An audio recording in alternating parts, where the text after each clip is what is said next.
and we literally hugged. I mean, I'm glad no one took a photo of us hugging. It was just like we were just there in an embrace for an uncomfortable amount of time. And then he said, "What do you think we should do now?" I'm like, "Let's get another fucking tag out."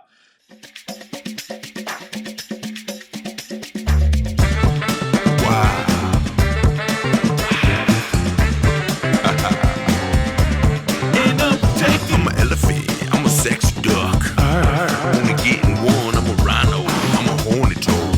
Netherlands to Borneo. You know, there's always the classic, just toss them overboard when you're sitting having lunch, or, you know, just anything like that. The classic. We actually were joking about setting up an OnlyFins account. Here's to us all swimming through the shit and making more sense of it.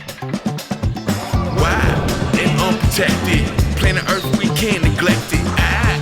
Nature sexy, we need this place, so please respect it. Hey everyone, welcome back to the Wild and Unprotected podcast. On today's show, we have Jordan Lerma. He is a field biologist for Cascadia Research Collective and the founder of nene.org. Jordan, welcome to the show. Thanks for having me, guys. Yeah, thanks for taking the time, Jordan. We're excited to have you. It's been a while. We've been talking about this for a minute, so you've had a lot going on lately. So I'm excited we were able to finally lock this down and get it going. Let's just dive right in and kick it off. Why don't you give a little bit of an introduction about yourself and what you're doing with your current organizations? Yeah, absolutely. And thank you guys for having me again. I know I've been really busy, but glad we're able to sit down and talk about a lot of cool stuff. My name is Jordan Lerma. I'm a biologist at Cascadia Research. I really got started in all this because I started flying drones and really led me on this path that I'm on, getting to see a lot of really cool stuff and getting a lot more connection with the community through all of it. I'm really passionate about studying really difficult to study animals like dwarf sperm whales and pygmy sperm whales, and how we can use technology to kind of bridge the gaps and make research a lot easier and conservation a lot better. Yeah, that's awesome. I know innovative technology is something that really drives a lot of the organizations that we work with. We've discussed, things with SnotBot, with Dr. Ian Kerr and Ocean Alliance, and seeing the connection that modern day technology has with modern conservation is absolutely amazing. And some of the stuff that you're doing is awesome. And we're so happy to have you aboard.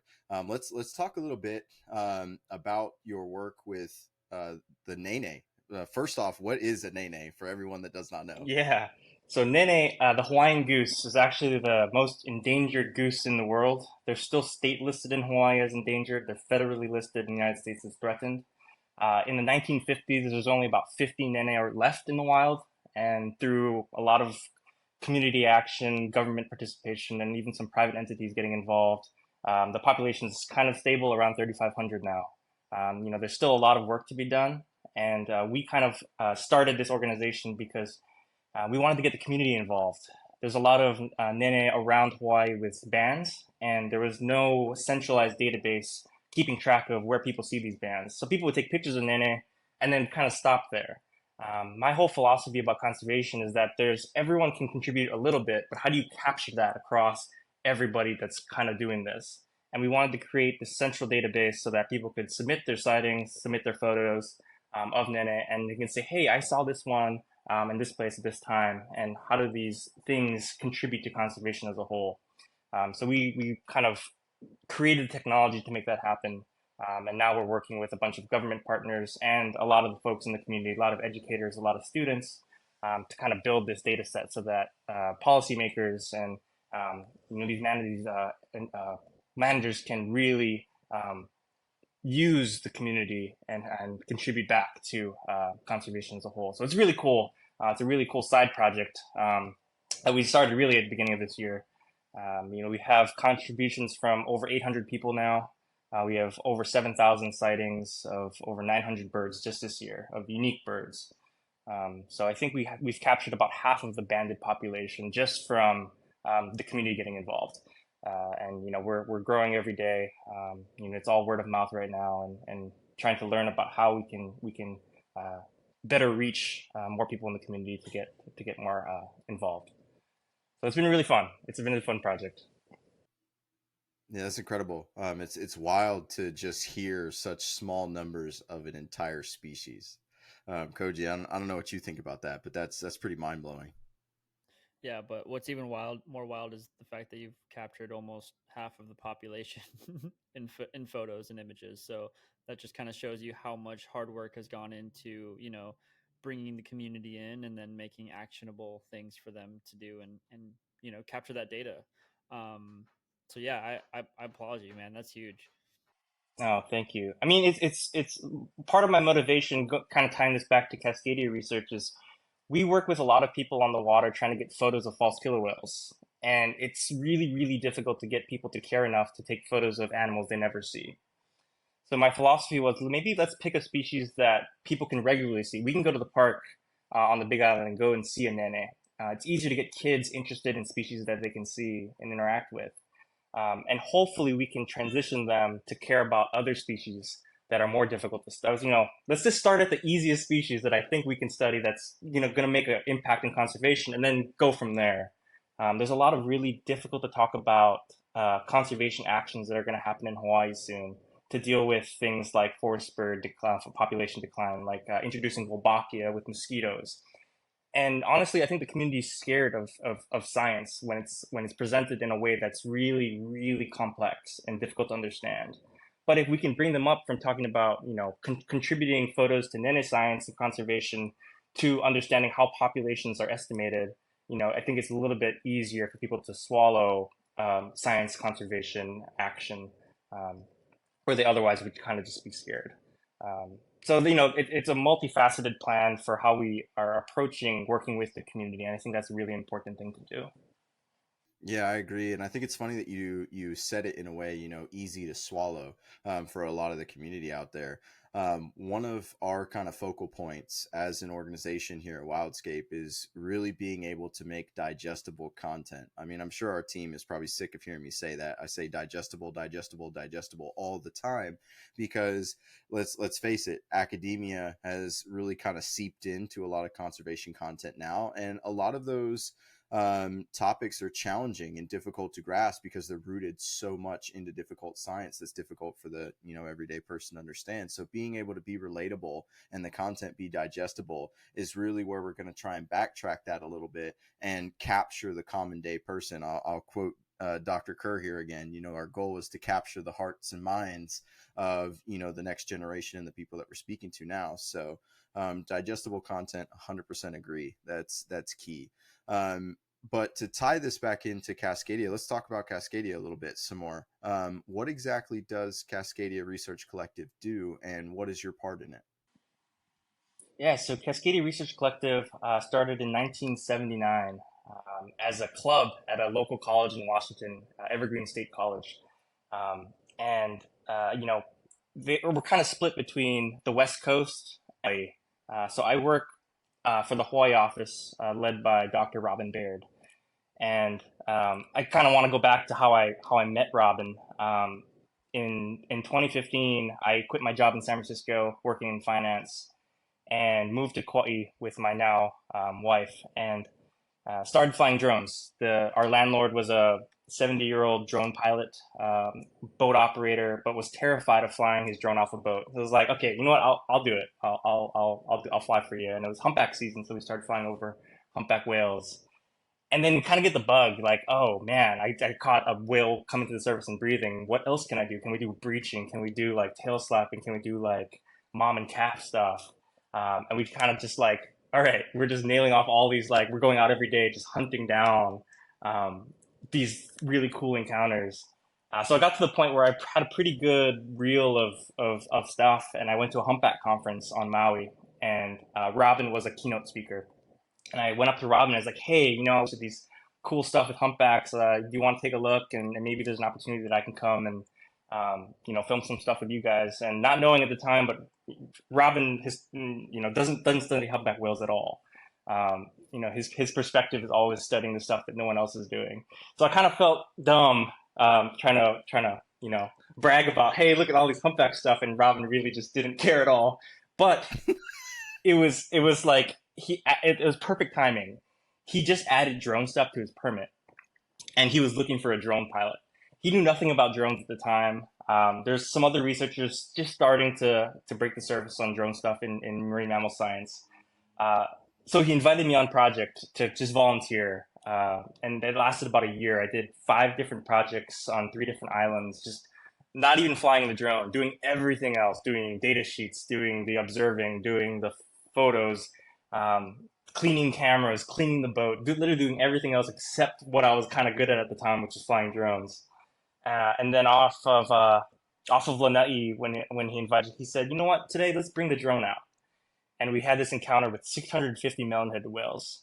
And I think that really solidified the importance of having the drone. Like, we were able to estimate the group size. We were able to see all these subgroups with little social groups like mating, and some were just playing, and seeing that from a different perspective that he'd never seen before really like solidified my role. It's like, okay, we're gonna fly the drone now for all sorts of things, and it's really built from there.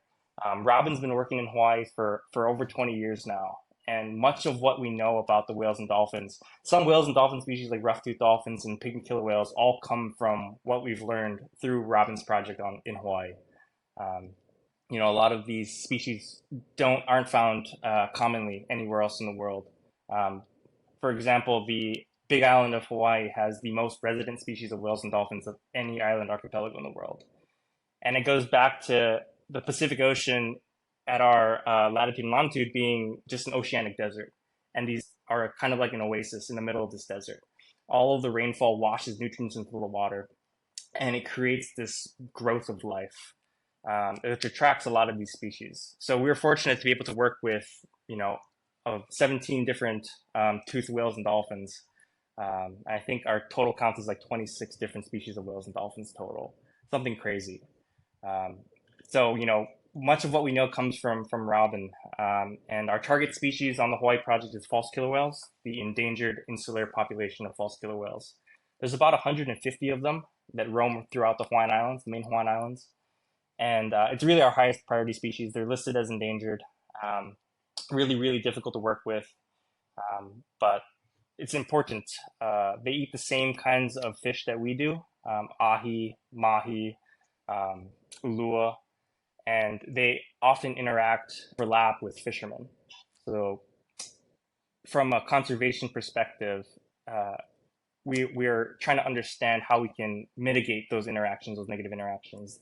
They're so smart that if a fisherman has an ahi on the line, they'll go and pick that ahi off the line, leave just the head and the hook on the line, and take everything else and eat it and share with their family. So it's pretty impressive, but sometimes they get in trouble and get cooked or entangled, and we're trying to better understand how we can mitigate those types of interactions.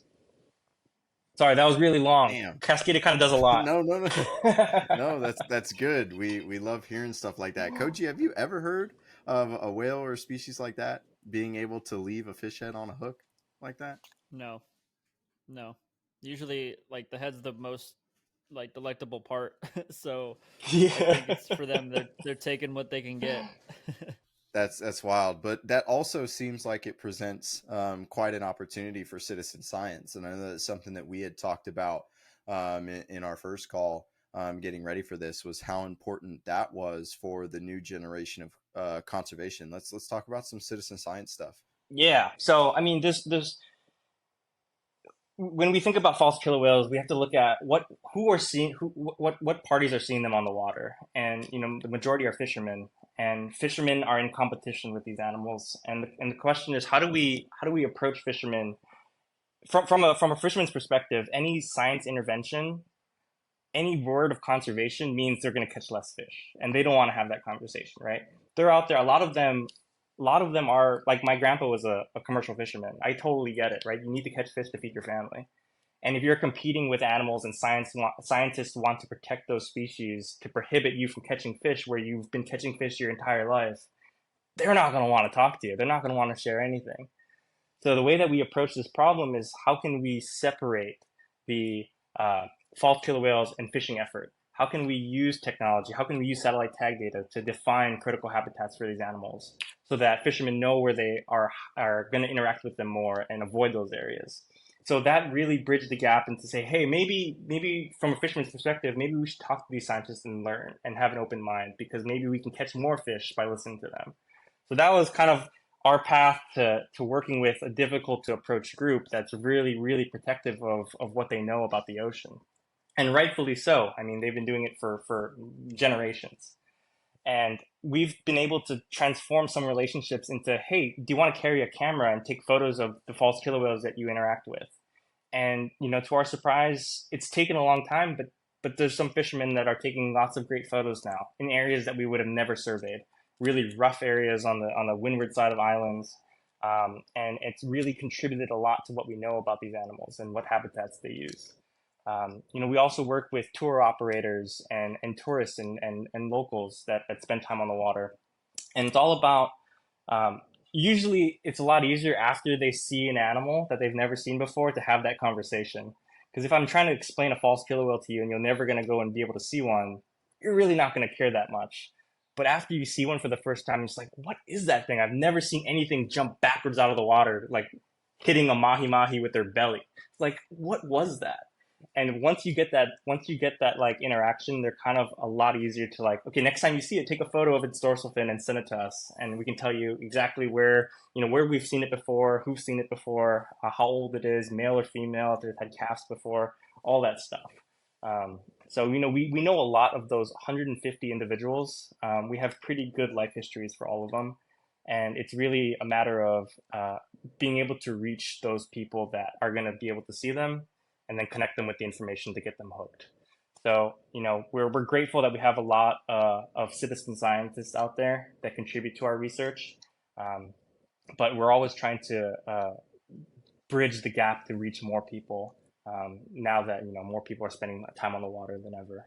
And hopefully populations of false killer whales are increasing to the point where more people will get to see them. That is if we do our job. So it is a crucial point, it's a crucial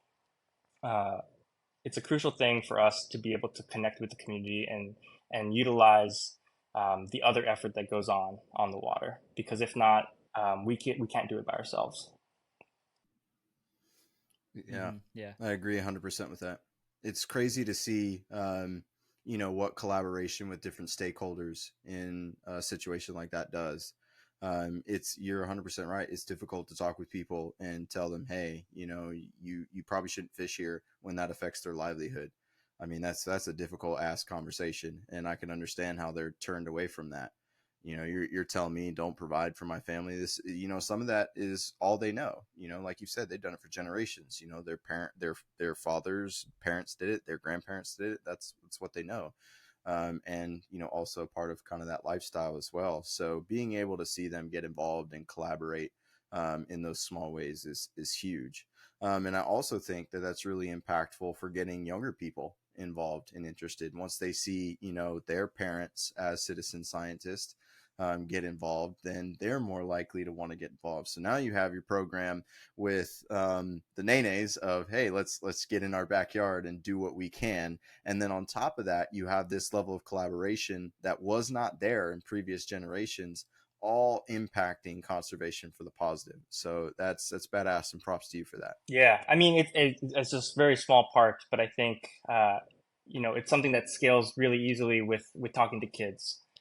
Kids are going to be the people that solve all of our problems because we can't agree on certain things, and getting as many people, as many educators to talk about conservation issues, to talk about science, to talk about methods, now I think solidifies hopefully a bright future for humanity.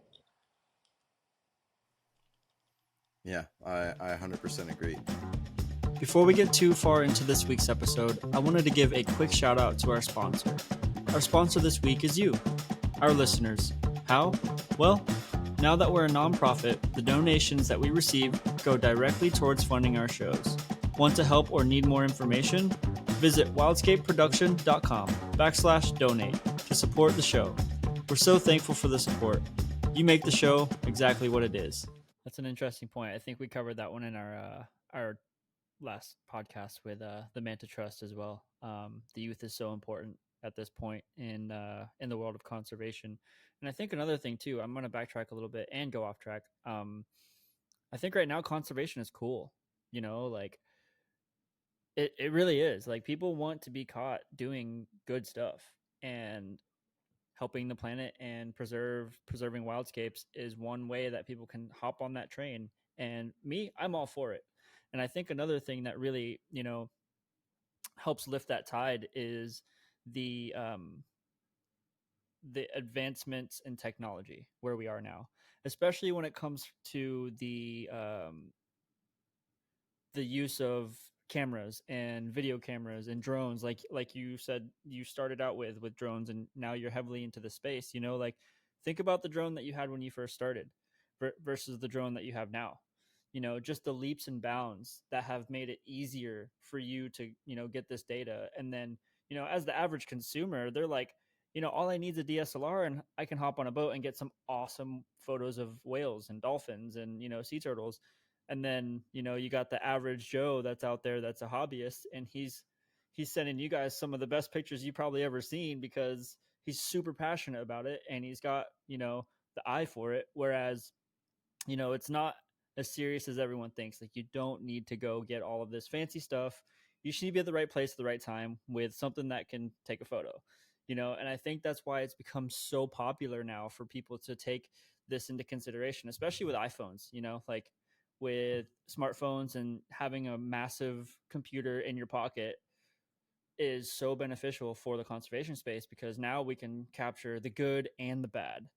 And we can see the right practices and the wrong practices at the same time, and kind of nudge people in the right way in terms of conservation and conservation practice. So I think where we are now is such a pivotal point into onboarding and on-ramping the youth with our generation and generations before, and saying, hey, like, if you guys want to continue to enjoy this, we probably should start, having these conversations now. So yeah, I just think it's a really interesting time for conservation, and it sparks that creativity in a lot of people to be able to capture animals and habitats and things that, like you said, they have never seen before. And if they get to experience it, they can share that experience with others. And in my opinion, I think that goes so much further than sitting in a classroom, looking through textbooks, which, don't get me wrong, there's a place for that, but it's that experience. It's the visceral experience that you get behind these technologies that help us capture. So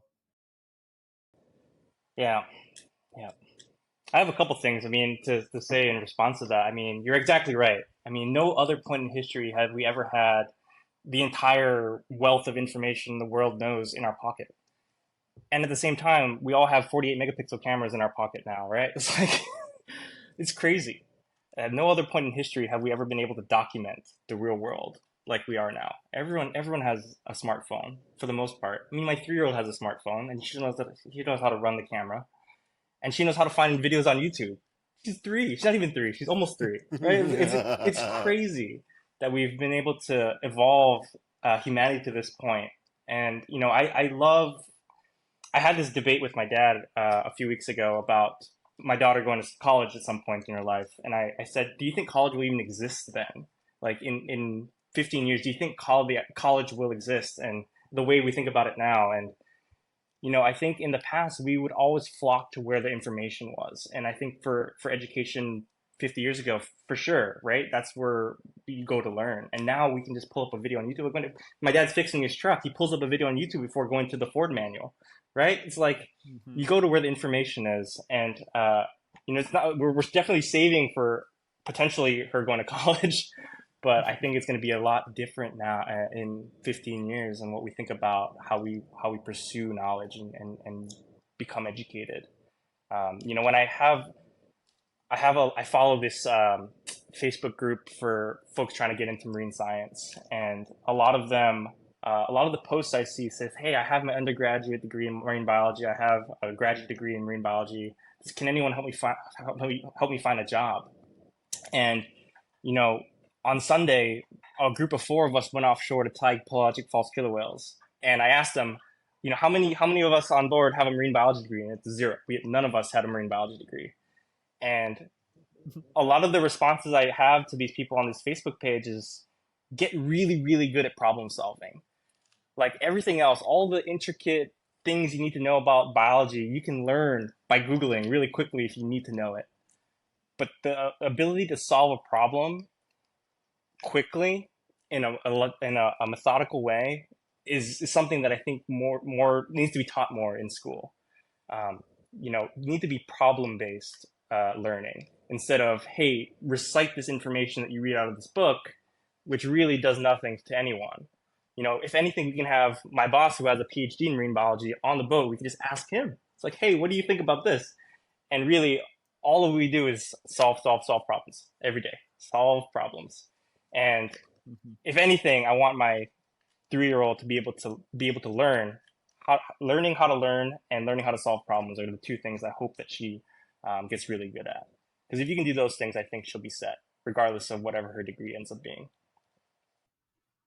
Yeah, 1,000% agree. And to kind of go back to one of your further comments, personally, I hope that college isn't the same even in 15 years as it is now. I graduated with my master's degree 4 years ago now. Yeah, 4 years ago now.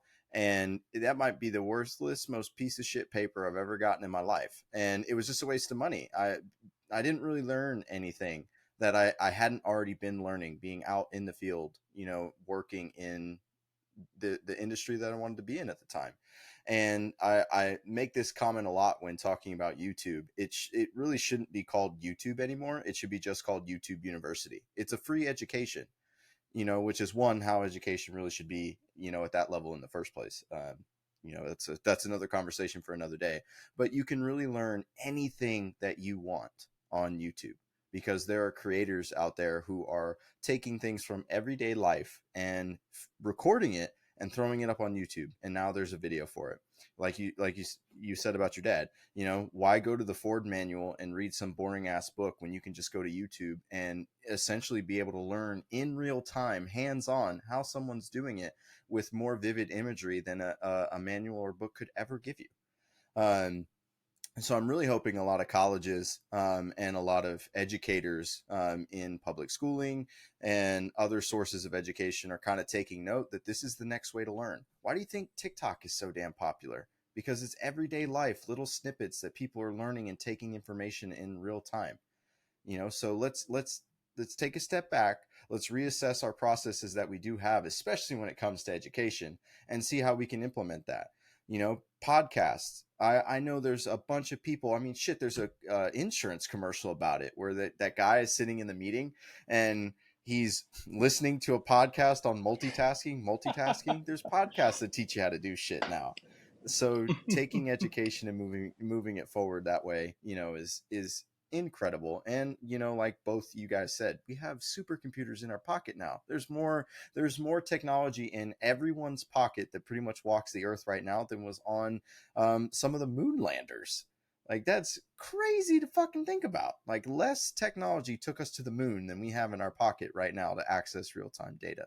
And combine that with better practice on critical thinking, we're going to continue to evolve. And hell, maybe we will save more species because of that. So we're in an amazing time right now. And it's incredibly exciting, that you can go on TikTok, and groups like iFall have followings of, 180,000 people who watch their stuff every day that are that engaged and interested in what they're doing because of technology. It's such an amazing time. Yeah, absolutely. Yeah, I think they went to the moon. Saturn V had like 32 megabytes of onboard memory, but just amazing how much. I mean, that was a long time ago, but still, that's crazy. And here we're upset when the iPhone starts with a base capacity of 128 Yeah. gigs. Like, damn it, I can't record in ProRes because of this. Yes, I just experienced that. I had to like recapture space on that ProRes setting. It's very annoying. But yeah. Yep, and here they are on the moon, unable to play Yeah. Pong. Yeah, the important technology, I mean, is definitely something that we think about all the time. I mean, I think you spoke to Ian Kerr about drone stuff. We collaborate a little bit with Ocean Alliance, and after they started doing their Snotbot stuff with large whales, we kind of adapted similar methodology to smaller whales. We breath sampled false killer whales, pilot whales, killer whales, Blainesville or Cuvier's beaked whales, and we tried breath sampling a dwarf sperm whale. But it's always about, how can we collaborate with these trendsetters and build upon the technology they invented, build upon the methods, and share back, and we can all grow together. They're starting to do, I don't know if you talked about this, dropping tags on large whales. And something we're investigating too, especially with species like dwarf sperm whales that are just very notoriously difficult to approach. The closest I think we've been to a dwarf sperm whale is maybe about 30 meters, which is too far for the traditional way we tag a whale or dolphin. You can't put that big ass stick out there and Yeah, we can't even get close. But we've gotten close with the drone. When we tried breath sampling, we were within 6 feet. So, building upon what they're doing with Snotbot and dropping tags on large whales, we're looking at using a similar method on a smaller drone to tag dwarf sperm whales and beaked whales. So it's exciting to see that even as technology improves, that one select group isn't gatekeeping that technology. It's very open. Even before they published their methods, we were always in constant communication, saying, "Hey, this worked. This doesn't work. Hey, try this silicone instead of this silicone. Use these suction cups as opposed to these suction cups." And it's really open, and we love that. I love that about some parts of science. I know some other parts of science aren't quite like that, and we could talk about that too. But for the most part, my experience in marine mammal science has been so awesome that people are just hyper focused on solving the problems, using technology to solve these problems, and openly share and collaborate and evolve faster than I think in any point in history before, to try and understand what kind of conservation actions are required for a lot of these difficult to study species. So it's awesome. I'm very privileged to work in this field and have a lot of great collaborators and colleagues. yeah. So what are maybe some other ways you think we can continue to collaborate with other organizations and grow our base understanding? Yeah, so I think if anyone's getting federal funds, NSF funds, or stuff like that, I think creating an open repository for data, is better. Being able to openly share information through groups in a centralized environment, kind of like what we're doing at neta.org. Um, I mean, there's pros and cons to that approach, but I think it's better than it's better than sending large CSV files back and forth and versioning back and forth, and um, decreasing the complexity in which we can share information with each other is the way forward. And my dream for this work is that I don't have to be on a boat anymore. Um, you know, Fully autonomous boats, autonomous fleet of planes that do surveying. Um, and then utilizing those sightings throughout different organizations, not just government, not just private nonprofits, but everyone having access to a unified data set to be able to make decisions in real time about whether or not should we go out and tag pelagic false killer whales today, or maybe not. And if we had more information from all these parties, I think that those decisions would be made a lot easier. So I think that's what the future looks like, at least to me. Just more open, more transparent, more collaboration. Yeah, it's amazing. Hey, Koji, could you think if we ever wanted to film kind of in the future with drone style boats and planes, like you would have, the boat doing the survey, but you would still have to have the camera crew just sitting there by themselves. Yeah, be like a video game. No, I think there's there like having, like we talked about earlier, this like pivotal time of technology is so crucial to the stage of conservation. I think another thing behind the technology are the passionate people behind it. Because without people like yourself or our previous 16 podcast guests, um, and I know you've probably worked with a handful of those organizations. Without those types of organizations and those types of like big-hearted people and openness and willing to collaborate, I think we'd be much further back. We'd be many steps back in where we are with conservation. And don't get me wrong, I still think there's a very very long way to go, but it's that running theme of trying to connect the masses to these problems, and not only connect the masses to these problems, but showcase that, hey, these problems are difficult, but they're also not impossible to solve. So using technology in that way, I think we're in such a good place. And of course, I can hear the passion behind why you do this, Jordan. And it's an inspiring conversation we're having, and I hope that some in the audience can take some of this and say, hey, well, actually, I'm not going to college. I'm going to go buy a drone, and that sparks a whole new organization in 5 years that maybe they'll reach out and say, hey, remember that podcast that you did? I think that for us is why this is so exciting, is because it's opening doors for other people, and we're just saying, hey, here's the microphone, and you can have this moment of clarity and share this information and not gatekeep it. I think that's so important, is not gatekeeping these valuable, knowledgeable things that you've experienced and what you hope for in the future. But I want to tie it into you, Jordan. Let's talk a little bit about your background and your ancestry. I know that you're a native Hawaiian, correct? Yeah. Can we go into a little bit about just how you really got all started into this before the titles that we talked about earlier? Yeah, I mean, I think it's embarrassing on my part. I'm born and raised in Hawaii, and before working with Robin at Cascadia Research, I had no idea all these whales and dolphins lived just offshore. When I saw Free Willy and killer whales, I was like, oh, maybe we have to go to Alaska to see those things, not knowing that they sometimes pass right by the harbor by my house, and it's like, as a native Hawaiian growing up in Hawaii, I don't want to speak for native Hawaiians in general, but just for myself, I think I took it for granted. Going to the beach is like, I guess we can go to the beach, where people fly from all over the world to appreciate the beauty in Hawaii. And it wasn't until I started working in conservation that I really got that appreciation. At the same time, it kind of makes me sad that there's not a lot of native Hawaiians working in marine mammal science. And I can't think of another one that's working with whales and dolphins in Hawaii. I'm hoping there's another, but I can't think of one off the top of my head. And when I have those conversations with kids, I went to commitment schools, which is a Hawaiian only high school.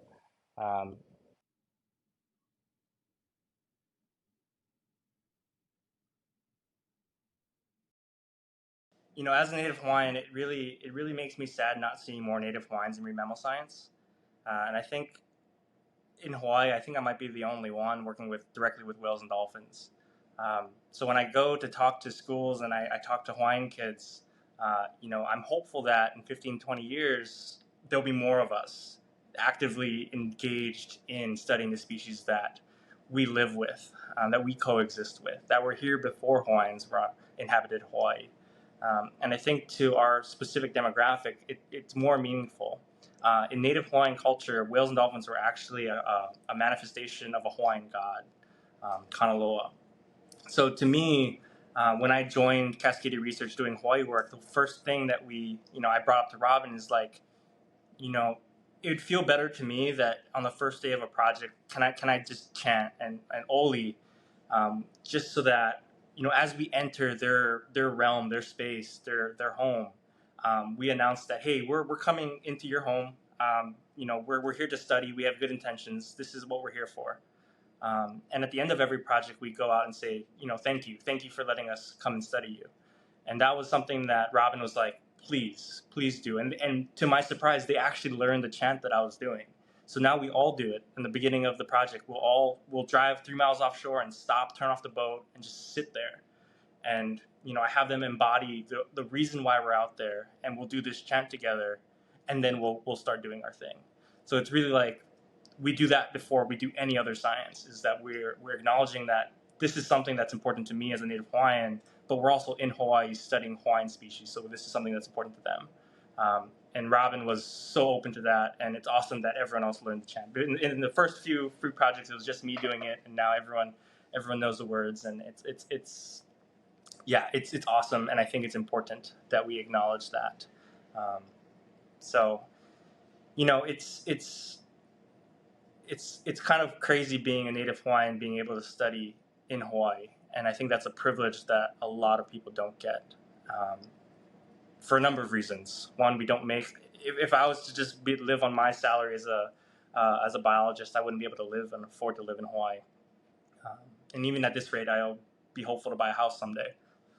So very grateful to have support from my family and my partner going through all of this. And I think everyone in our immediate family understands the importance of the work that we do. My wife is doing her master's at University of Hawaii, and she's a plant pathologist. So she's doing terrestrial stuff, and I do marine stuff. So I think our families understand the reasons why we're doing this. So hopefully that my 3-year-old can see the same species of animals that we get to work with now, when she's older. That's always the goal. But yeah, not a lot of Native Hawaiians get to actively participate in research and conservation. So it's very privileged. It's a privilege that we have and hold highly. Yeah, oh man, there is so much to unpack from that, and so much good too, because I feel like we're in a time where accepting your personal culture is something that's becoming more near and dear. Whether it's a culture that directly impacted you, in your everyday life by family members or ancestry, and being able to look back because we have that technology and see, oh my gosh, that's a part of my lineage. That's something that I can hold near and dear. So having something like that, wanting to make an impact on the Hawaiian culture like you are, one, is amazing, and two, being able to uphold that culture in your studies, in those research missions, I can't even tell you, like that. I don't know if you were able to see, I was smiling ear to ear. That's so cool, because that's something that you can take to those schools. You can catch that on film doing that chant, and there might be Native Hawaiians around the island that would have never thought that someone named Robin, who works in marine biology and research, is going to end up doing that same chant with you. That's badass, and that's so encouraging, for the future. And I would, I'd bet a fair sum of money that, that will encourage, the next generation. There's going to be someone who's grown up on the islands, and that's all they know is that culture and your culture, and it's their culture, and they're going to feel like, wow, I can actually belong here. This isn't some white lab coat, white person industry. It's something that I can be involved with. It's something that I can look back and, essentially honor, their ancestors with, with how deep it runs into the culture, like you said. So I really hope that at some point that gets, organically captured, and you're able to share that with a lot of the students that you're with. And two, kudos, to your team that's with you for doing that, because I know at first that let's just be honest, that had to be uncomfortable as shit. Let's just be real, for them. So kudos for them to be able to, give you that space to work and, honor your culture, honor your ancestors, and then be able to be comfortable enough to jump in. And then on top of that, be knowledgeable enough to learn and be able to join in. So that is, absolutely phenomenal. And then to top it all off, you can really connect with the Hawaiian people because of your unusual journey. You didn't have that straight through journey of that you see in most cases. People move their way through school, become academically focused, and then they become research focused, and that's the normal cookie cutter fucking way to get into conservation. That's just the norm.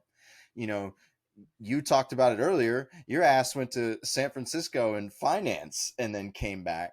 So, there's an additional way of connection, to the Hawaiian people. They can see, oh, wow, I don't have to go to school for this to be able to do this. So there's a welcoming, conservation-based culture now that's out there that I can get involved. And, it definitely seems like if you're the only, Native Hawaiian really doing it, you're building a bridge for that future. And I can't even begin to tell you how impressive that is. But I do think that's a good point. I can't stress enough how much Robin's impact had on my ability to be open about these things. even before I started at Cascadia, Robin was very adamant with these journals that we publish in about using Hawaiian spelling with the diaretical marks, with the kakos and okinas. And for the longest time, many of these journals wouldn't publish with those marks. He also uses the traditional Hawaiian place names instead of the Western names for a lot of these landmarks on the islands that they So like reference. Hanu for sea turtle or things like that. Yep. So he was already moving in that direction before I started, and I've told many people I wouldn't be working with Cascadia, working for Robin if he didn't do those things. We had a Marine Mammal Commission meeting in Kona back a few years ago, and at these meetings they have public testimony, and we had two Hawaiian cultural practitioners go, and a lot of people just blow them off. They don't take the time to listen to their concerns because some of them are talking about Navy sonar. They talk about things that are kind of out there. And after the lunch break, I walked out. After we went to lunch break, I walked out to the restaurant just outside the auditorium where the meeting was going on, and I see those two Hawaiian cultural practitioners and Robin at lunch talking about stuff, talking about the whales and dolphins and the research and all of their concerns, and that really that was the moment where I'm like, okay, this guy really cares about the local community connection, even to people that others deem as crazy or out there. He's sitting down there eating lunch with them and listening to them.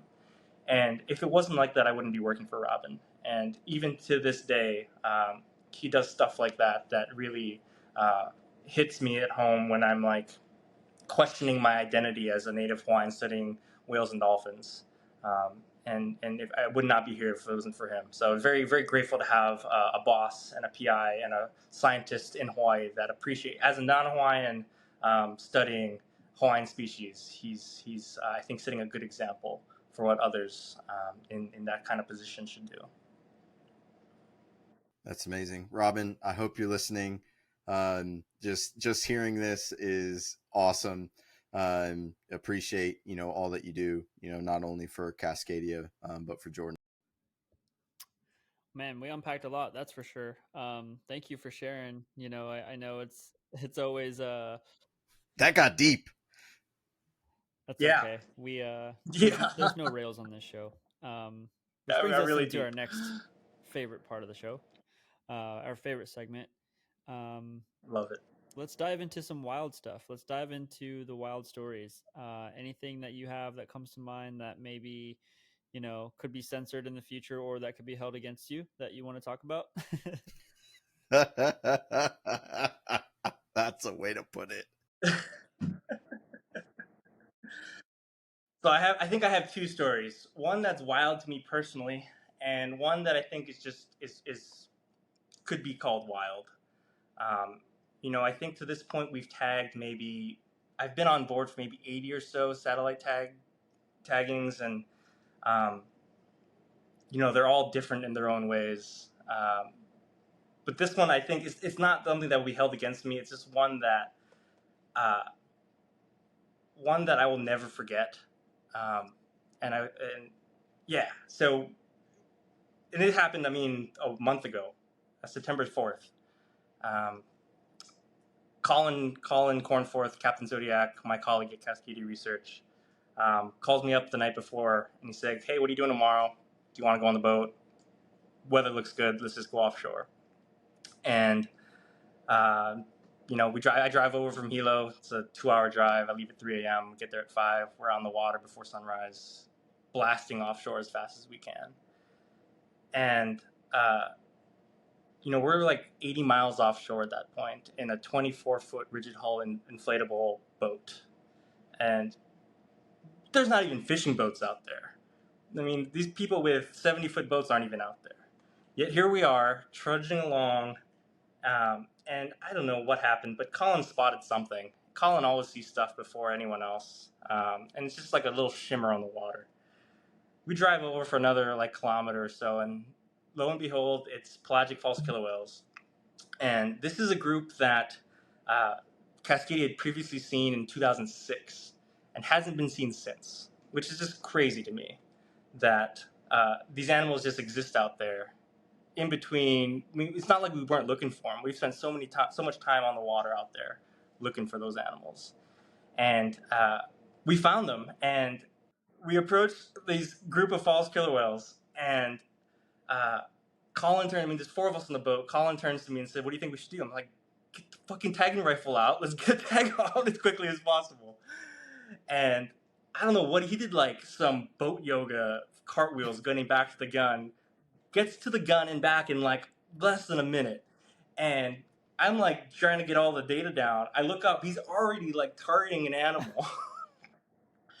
The animal surfaces like 3 meters from the boat. He shoots, gets the tag out, and we just like stood there staring at each other for maybe a minute, just like, what the fuck just happened? It's never gone like that. And we just started screaming, like literally just started yelling and screaming at each other, like, what the fuck?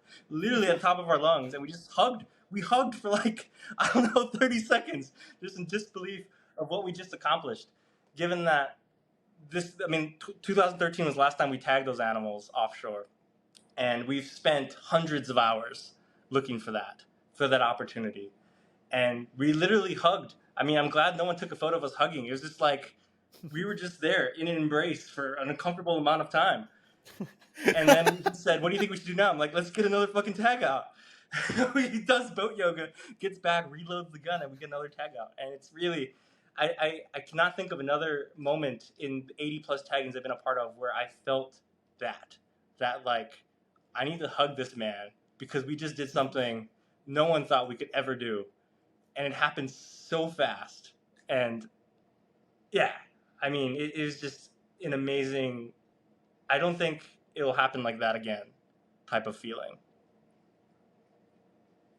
Wow. I am I'm stunned because Yeah. 1, that's phenomenal, and 2, I'm picturing Colin doing boat yoga. Yeah, I mean, so we just tagged. We went out and found those tags, and we did put another 2 tags out. And he did the same thing, and this time we had a camera on him. So there will be. I'll try to see if I can get you a video of him maneuvering around this boat in high seas with a big swell, holding a loaded rifle, trying to get to the back of the boat to tag an animal. It's really impressive. But it goes back to what we talked about. Just like, how do you problem solve? How do you get stuff done? And you can't learn that in school. Yeah, Yeah. that's the stuff they don't tell you about. Yeah. I have a question. How were you able to decipher that was a group of whales that you had seen previously, like just from sight? Yeah. So a lot of folks in our line of work use artificial intelligence, machine learning, image models to they upload a photo of a fin. It searches through all the photos we've ever taken, and it spits back out who the animal is. At Cascadia, we have a catalog manager named Sabra, and within a minute or 2, she can tell us exactly who the animals are. She's our in-house AI. She's very good at it. So we just text her literally take a photo of my photo on the camera, text her, and within a minute, she returns back who exactly it is. Yeah, it's So we were sitting on that technology part the whole damn time. We went through all this technology talk, and you got damn AI identification in your pocket, and we just waited? Yeah, it's That's crazy. insane. Yeah. I have one more story, and it's wild to me, and it's more personal. In 2020, my partner and I were expecting a child, and we fought back and forth about what Hawaiian name to give her. And in Hawaiian culture, typically Hawaiian names are given by family member, ancestor. And our families, both of us have Hawaiian blood, and both of our families couldn't agree on a Hawaiian name. So 2020 December, we were working off of Lanai, and we were about 15 miles south of Lanai in absolute shit. Robin wasn't on the boat that day. Colin was driving, and Colin just likes to find rough water. And he just finds the roughest fucking patch of water that exists within 100 miles of shore. He finds it. This fucking, like, big rain cloud. He's like, we're going to go over there where it's pouring ass rain. We He's get gonna there. hate us. Everyone's putting on their rain stuff. Everyone's putting cameras away. We're getting absolutely drenched.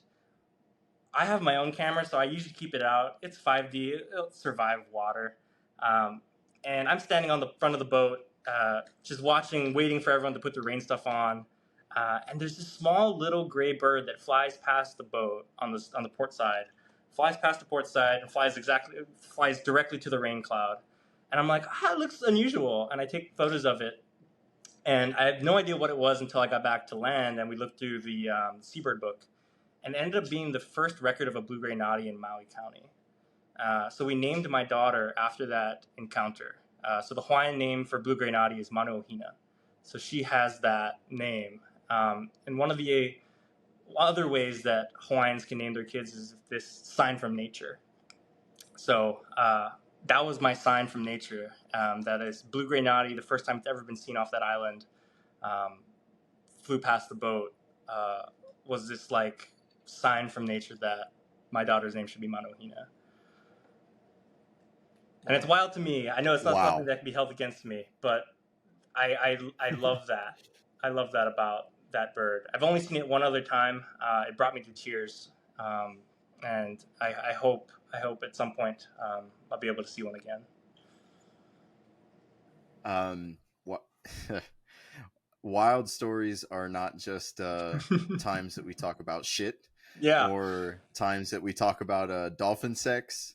Wild stories can be stories that are incredibly impactful, because those are the type of things that can draw people in. And I'm honestly kind of speechless. That's amazing. That is such a beautiful story. Yeah, I do have a shitbag story, and I also have a dolphin sex story.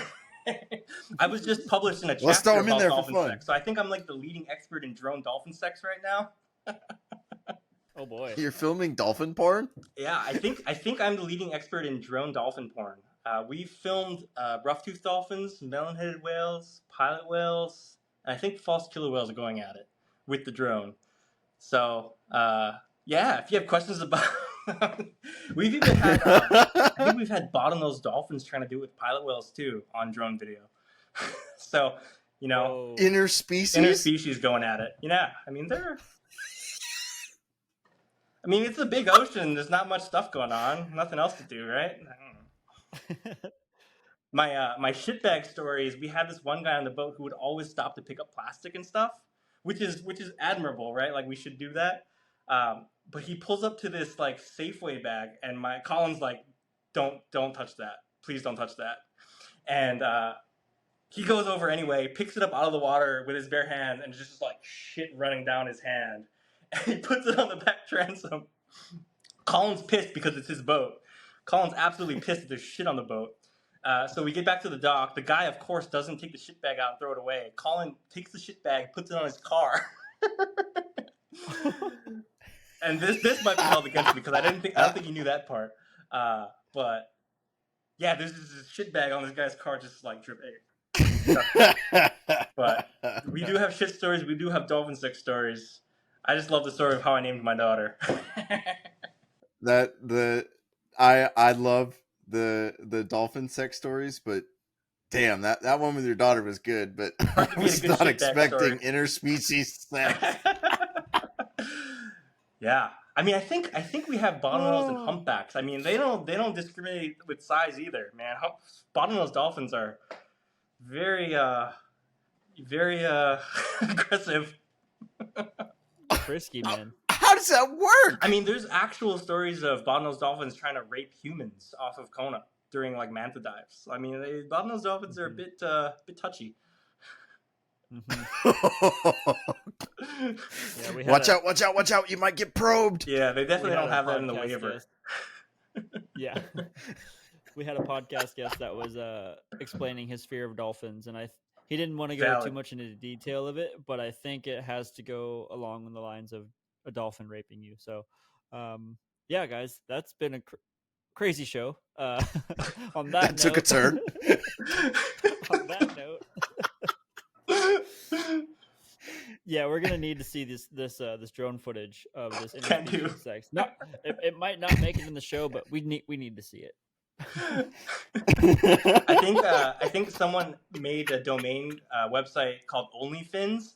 Maybe we'll just put it on there. Okay, you're crazy. gonna laugh. That's one of our episode titles. Nice. Is OnlyFins. Oh my goodness. Oh, we're gonna have to tell Dr. Claire Lacey about this because she was Yeah, she was I considering think starting that's their that group. domain. I think it was MMRP that made that OnlyFins. Oh, perfect. Yep. Yep. That's where it came from. Claire, if you're listening, which I know you are, we might have some footage for you. There's additional funding now coming your way. Oh man. Gotta pay for the research somehow.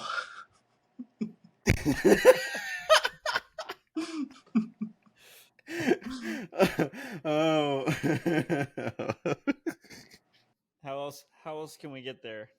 Oh, just click the link below. Link in bio. Oh jeez. And this is why we have the I wild love it. segment. I love it.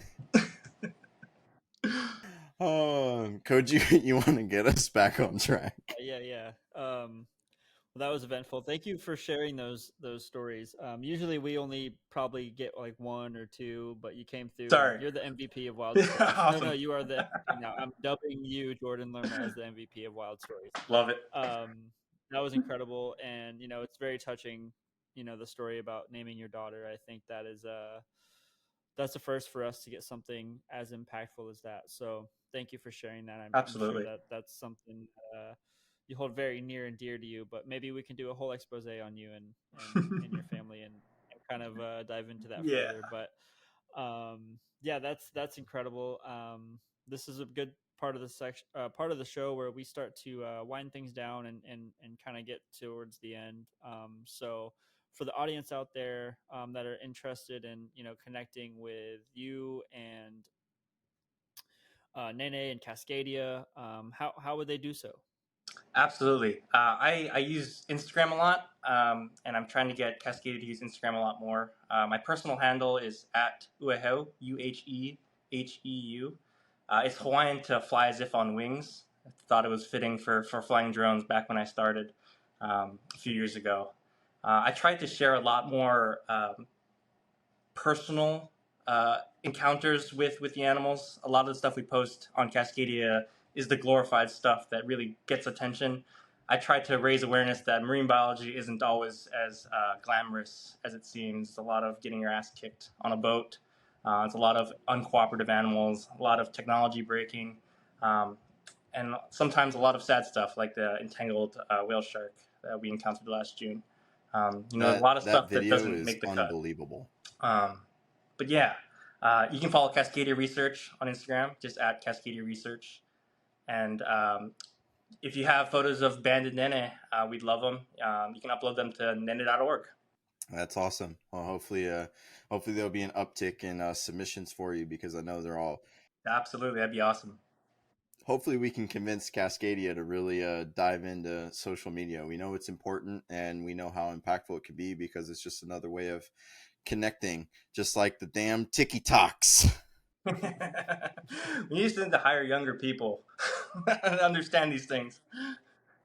Yeah, it's crazy how fast you go from in the know and young to old, like so fucking fast. Yeah. Yep. Absolutely. I mean, the slang nowadays, I don't even know. It's like I stopped using social media for like 4 months, and now it's like entirely different language online. I don't know. Hopefully my daughter will teach me one day. I always thought that I was going to have a chance to like be a cool dad one day. And now that, I'm hitting the end of my 20s and I'm starting to see, some of the slang switch and what's going on. I'm like, there's no fucking chance. I'm going to be that dude with, high socks and New Balances and jean shorts. And I'm just going to have to accept it. Yep. That's all right. Well, I think we found a good place to close. We are so excited that we finally were able to have you on. This has been amazing. You in that wild story segment, you almost made me cry in 2 different ways, and I would say that's a first for the show. So that's awesome. So thank you so much for being on the show, Jordan. No, thank you for having me. It's awesome being able to share my story and our story with all of you guys. So appreciate you guys and what you do. It's so important to bring this type of awareness to our work.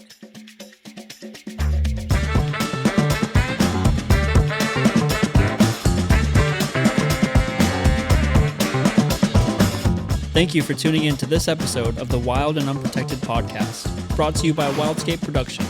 Follow us on social media at Wildscape Productions. For more information on our documentary series, Shoreline Stories, visit wildscapeproduction.com. Stay tuned for our future episodes, as we have so much more in store for Wild and Unprotected.